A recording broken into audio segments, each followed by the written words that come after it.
ಆ, ನಾವು ಶೂಟಿಂಗ್ ಮುಗಿಸ್ಕೊಂಡು ಬರ್ತಾಯಿದ್ವಿ ಊರಿಗೆ ಹೋಗೋಣ ಅಂತ. ತುಮಕೂರಿಂದ ಕುಣಿಗಲ್ಗೆ ಹೋಗಿ ಕುಣಿಗಲ್ಲಿಂದ ನಮ್ಮ ಊರಿಗೆ ಹೋಗೋಣ ಅಂತ ಬರ್ತಾಯಿದ್ವಿ. ಸೊ ಅಂಥ ಟೈಮಲ್ಲಿ ಅವರೇ ಬಂದು ಕಾರ್ಗೆ ಕುತ್ಕೊಂಡಿದ್ದಾರೆ. ಅಂದರೆ ನಾವು ಹೋಗ್ತಿದ್ವಿ ಸೈಡ್ಗೆ ಬಂದು ಹೌದೌದು ಡ್ರಿಂಕ್ಸ್ ಮಾಡಿದ್ದಾರೆ. ಅದು ರಿಪೋರ್ಟೇ ಇದೆ, ಪೊಲೀಸು ಮತ್ತು ಡಾಕ್ಟರ್ಸ್ ಕೊಟ್ಟಿರೋ ರಿಪೋರ್ಟೇ ಇದೆ. ಡ್ರಿಂಕ್ಸ್ ಮಾಡಿದರು. ನಾವು ಹೋಗ್ತಿರೋ ಕಾರ್ಗೆ ಅವರೇ ಬಂದು ಗುದ್ದಿರೋದು. ಸೊ ನಮಗೆ ಅಷ್ಟೇ ಮಾಹಿತಿ. ನಮ್ಮೂರು ಉದ್ದೂರು ಸೈಡ್ ಒಳನರಸೀಪುರ ತಾಲೂಕು. ಎಲ್ಲಿಗೆ ಹೋಗ್ತಾ ಇರಿ ಸರ್ ತುಮಕೂರಲ್ಲಿ? ತುಮಕೂರಿಂದ ನಾನು ನಮ್ಮೂರಿಗೆ ಹೋಗ್ತಾ ಇದ್ದೆ. ತುಮಕೂರಿಂದ ಕುಣಿಗಲ್ಗೆ ಬಂದು ಕುಣಿಗಲಿಂದ ಒಳನರಸೀಪುರಕ್ಕೆ ಹೋಗ್ತಾ ಇದ್ದೆ. ಬಂಧುಗಳೇ ನಮಸ್ಕಾರ, ಹೇಗಿದ್ದೀರಿ ಎಲ್ಲರೂ? ಬಂಧುಗಳೇ, ತುಕಾಲಿ ಸಂತೋಷ್ ಬಿಗ್ ಬಾಸ್ ಕಾರ್ಯಕ್ರಮದ ಮೂಲಕ ಕರ್ನಾಟಕದ ಮನೆ ಮಾತಾದಂಥ ವ್ಯಕ್ತಿ. ಕಾಮಿಡಿ ಕಾರ್ಯಕ್ರಮಗಳ ಮೂಲಕ ಕರ್ನಾಟಕದಲ್ಲಿ ಪ್ರಸಿದ್ಧರಾಗಿ ಅದಾದ ಬಳಿಕ ಬಿಗ್ ಬಾಸ್ ಕಾರ್ಯಕ್ರಮದಲ್ಲಿ ಕಾಣಿಸಿಕೊಂಡಿದ್ರು. ಬಿಗ್ ಬಾಸ್ ಮೂಲಕ ಆರ್ಥಿಕವಾಗಿಯೂ ಕೂಡ ಸಬಲರಾಗಿದ್ರು. ಸಾಮಾನ್ಯ ಬಡ ಕುಟುಂಬದಿಂದ ಬಂದಂತ ತುಕಾಲಿ ಸಂತೋಷ್ ಅದಾದ ಬಳಿಕ ತಮ್ಮ ಪ್ರತಿಭೆಯ ಮೂಲಕವೇ ಕರ್ನಾಟಕದಲ್ಲಿ ಮನೆ ಮಾತಾಗೋದ್ರ ಜೊತೆಗೆ ಆರ್ಥಿಕವಾಗಿಯೂ ಕೂಡ ಸ್ಟ್ರಾಂಗ್ ಆಗಿದ್ರು. ಹೀಗಾಗಿ ಬಿಗ್ ಬಾಸ್ನಿಂದ ಬಂದಂಥ ಹಣದಲ್ಲಿ ಬರೋಬ್ಬರಿ 20 ರಿಂದ 21 ಲಕ್ಷ ರೂಪಾಯಿಯಷ್ಟು ಹಣವನ್ನ ವ್ಯಯಿಸಿ ಐಷಾರಾಮಿ ಕಿಯಾ ಕಾರೊಂದನ್ನು ಪರ್ಚೇಸ್ ಮಾಡಿದ್ರು. ಅವರು ಕಾರನ್ನ ತೆಗೆದುಕೊಂಡಂತ ವಿಚಾರವೂ ಕೂಡ ಸಾಕಷ್ಟು ಸುದ್ದಿಯಾಗಿತ್ತು. ಬಡವರ ಮಕ್ಕಳು ಬೆಳಿಬೇಕು ಕಣ್ರಯ್ಯ ಅಂತ ಒಂದಷ್ಟು ಮಂದಿ ಪೋಸ್ಟ್ ಅನ್ನು ಕೂಡ ಹಾಕಿದ್ರು ತುಕಾಲಿ ಸಂತೋಷ್ ಅವರ ಪರವಾಗಿ. ಬದುಕು ಎಲ್ಲ ರೀತಿಯಲ್ಲೂ ಕೂಡ ಸುಗಮವಾಗಿ ಯಾವುದೇ ಸಮಸ್ಯೆ ಇಲ್ಲದೆ ಸಾಗ್ತಿದೆ ಎನ್ನುವಂಥ ಸಂದರ್ಭದಲ್ಲೇ ಇದೀಗ ಎಡವಟ್ಟೊಂದನ್ನು ತುಕಾಲಿ ಸಂತೋಷ್ ಮಾಡಿಕೊಂಡಿದ್ದಾರೆ. ತುಕಾಲಿ ಸಂತೋಷ್ ಅವರ ಕಾರು ಅಪಘಾತಕ್ಕೆ ಈಡಾಗಿತ್ತು. ಅಲ್ಲೂ ಕೂಡ ಎಲ್ಲವನ್ನು ಸರಿ ಮಾಡಿಕೊಳ್ಳೋಣ ಎನ್ನುವಷ್ಟರಲ್ಲಿ ತುಕಾಲಿ ಸಂತೋಷ್ ಅವರ ಕಾರಿಗೆ ಯಾವ ಆಟೋ ಡಿಕ್ಕಿ ಆಗಿತ್ತೋ ಆ ಆಟೋವನ್ನ ಓಡಿಸ್ತಾ ಇದ್ದಂಥ ವ್ಯಕ್ತಿ ಇದೀಗ ಪ್ರಾಣ ಕಳ್ಕೊಂಡಿದ್ದಾರೆ ಅಥವಾ ಸಾವನ್ನಪ್ಪಿದ್ದಾರೆ. ಏನಾಯ್ತು ಅಂತ ಹೇಳ್ತೀನಿ ಕೇಳಿ. ಒಂದು ವೇಳೆ ತುಕಾಲಿ ಸಂತೋಷ್ ಕಾಮಿಡಿ ಕಾರ್ಯಕ್ರಮವನ್ನು ಮುಗಿಸಿ ತುಮಕೂರಿನಿಂದ ಕುಣಿಗಲ್ ಮಾರ್ಗವಾಗಿ ಅವರ ಊರಾಗಿರುವಂತಹ ಹಾಸನದ ಹೊಳೆನರಸೀಪುರದ ಕಡೆಗೆ ಅವರ ಪತ್ನಿಯ ಜೊತೆಗೆ ಆ ಕಿಯಾ ಕಾರ್ನಲ್ಲಿ ಹೋಗ್ತಿರ್ತಾರೆ. ಹೀಗೆ ಹೋಗುವಂತ ಸಂದರ್ಭದಲ್ಲಿ ಕುಣಿಗಲ್ ತಾಲೂಕಿನ ವ್ಯಾಪ್ತಿಯ ಹೊನ್ನೇನಹಳ್ಳಿ ಭಾಗದಲ್ಲಿ ಕಾರು ಅಪಘಾತಕ್ಕೆ ಈಡಾಗುತ್ತೆ. ಇವರ ಕಾರಿಗೆ ಬಲಭಾಗದಲ್ಲಿ ಆಟೋ ಬಂದು ಗುದ್ದುತ್ತೆ. ಅಂದ್ರೆ 2 ವರ್ಷನ್ ಇದೆ. ಈಗ ಆಟೋ ಚಾಲಕನ ಕುಟುಂಬಸ್ಥರು ಹೇಳುವ ಪ್ರಕಾರ ತುಕಾಲಿ ಸಂತೋಷ್ ಅವರದೇ ತಪ್ಪು ಅಂತ. ತುಕಾಲಿ ಸಂತೋಷ್ ಅವರು ಹೇಳ್ತಿರುವ ಪ್ರಕಾರ ನಮ್ಮ ಪಾಡಿಗೆ ನಾವು ಹೋಗ್ತಾ ಇದ್ವಿ, ಆದರೆ ಆಟೋ ಚಾಲಕನೇ ಬಂದು ಅಪಘಾತವನ್ನ ಮಾಡಿಬಿಟ್ಟಿದ್ದಾರೆ ಅಂತ. ಇನ್ನೊಂದು ವಿಚಾರ ಏನಪ್ಪಾ ಅಂದ್ರೆ, ಆ ಆಟೋ ಚಾಲಕ ಈ ರೀತಿಯಾಗಿ ಆಟೋವನ್ನು ಗುತ್ತಾ ಇರೋದು ಪ್ರಥಮ ಬಾರಿಯಲ್ಲ. ಈ ಹಿಂದೆಯೂ ಕೂಡ ಸಾಕಷ್ಟು ಬಾರಿ ಸಣ್ಣ ಪುಟ್ಟ ಅಪಘಾತವನ್ನ ಮಾಡ್ಕೊಂಡಿದ್ರಂತೆ. ಈ ಕಾರಣಕ್ಕಾಗಿ ಮೇಲ್ನೋಟಕ್ಕೆ ಆಟೋ ಚಾಲಕನ ತಪ್ಪಿರಬಹುದು ಅಂತ ಅನಿಸ್ತಾ ಇದೆ. ಪೊಲೀಸ್ ತನಿಖೆಯ ಮುನ್ನ ನಾವೇನು ಕೂಡ ಹೇಳೋದಿಕ್ಕೆ ಸಾಧ್ಯ ಆಗೋದಿಲ್ಲ.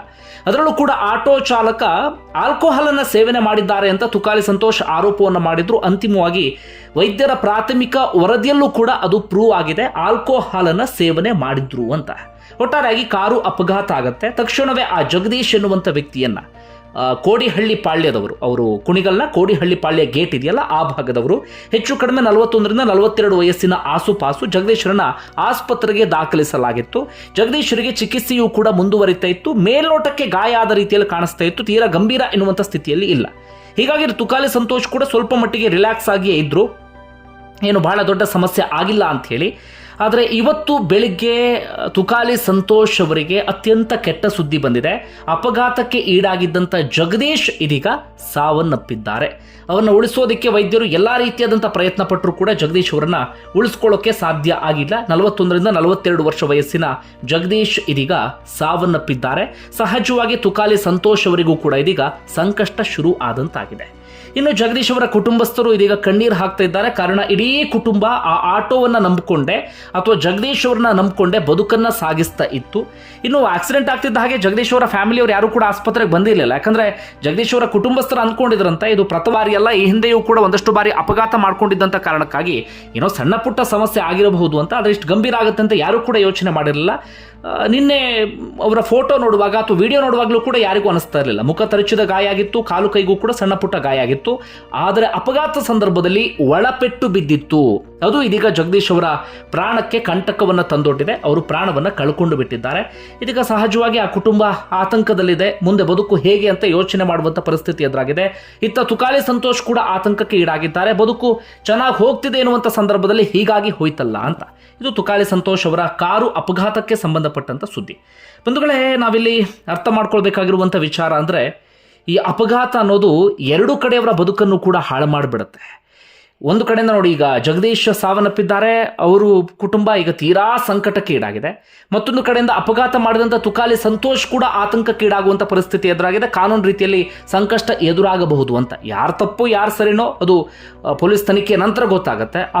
ಅಪಘಾತವೇ, ನಾವು ಆ ಕಾರಣಕ್ಕಾಗಿ ಅದನ್ನು ಆಕ್ಸಿಡೆಂಟ್ ಅಂತ ಕರಿತೀವಿ. ಉದ್ದೇಶಪೂರ್ವಕವಾಗಿ ಯಾರೂ ಕೂಡ ಮಾಡೋದಿಲ್ಲ, ಅಪಘಾತ ಆಗುತ್ತೆ. ಆದರೆ ಒಮ್ಮೊಮ್ಮೆ ಬೇಜವಾಬ್ದಾರಿತನ ನಿರ್ಲಕ್ಷ್ಯದಿಂದ ಆಗುತ್ತಲ್ಲ, ಅದು ಇಲ್ಲಿ ಸಮಸ್ಯೆ.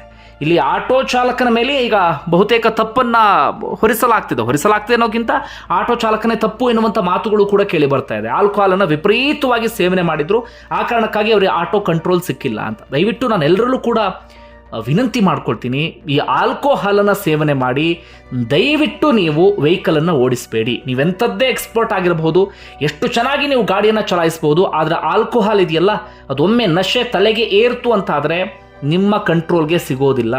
ಆಗಲೇ ಇಂಥ ಎಡವಟ್ಟು, ಆಗಲೇ ಇಂಥ ಅಪಘಾತ ಆಗೋದು. ಯಾರೋ ಒಬ್ಬರು ಆಲ್ಕೋಹಾಲ್ ಸೇವನೆ ಮಾಡಿ ಗಾಡಿ ಓಡಿಸೋದ್ರಿಂದ ಎರಡು ಕಡೆಯವರಿಗೂ ಕೂಡ ಸಮಸ್ಯೆ. ಈ ಆಪೋಸಿಟ್ ಯಾರು ಅಪಘಾತಕ್ಕೀಡಾಗ್ತಾರೆ ಅವರಿಗೂ ಸಮಸ್ಯೆ, ಸ್ವತಃ ನಿಮಗೂ ಕೂಡ ಸಮಸ್ಯೆ. ಈ ಕಾರಣಕ್ಕಾಗಿ ದಯವಿಟ್ಟು ಆಲ್ಕೋಹಾಲನ್ನು ಸೇವನೆ ಮಾಡಿ ಗಾಡಿಯನ್ನು ಓಡಿಸಬೇಡಿ. ಇನ್ನೊಬ್ಬರ ಬದುಕಿಗೆ ಕುತ್ತು ತರುವಂಥ ಕೆಲಸವನ್ನು ಮಾಡಬೇಡಿ. ಇಲ್ಲಿ ಪ್ರಾಥಮಿಕ ವರದಿಯಲ್ಲಿ ಆಟೋ ಚಾಲಕ ಆಲ್ಕೋಹಾಲ್ ಸೇವನೆ ಮಾಡಿದ್ದಾರೆ ಅಂತ ಗೊತ್ತಾಗ್ತಿರುವ ಕಾರಣಕ್ಕಾಗಿ ಈ ಮಾತನ್ನು ಹೇಳ್ತಾ ಇದ್ದೀನಿ. ಒಂದು ವೇಳೆ ನಿಮಗೆ ಅನಿಸುತ್ತೆ ಕಮೆಂಟ್ ಬಾಕ್ಸಲ್ಲಿ ಮೆನ್ಷನ್ ಮಾಡಿ. ಧನ್ಯವಾದ.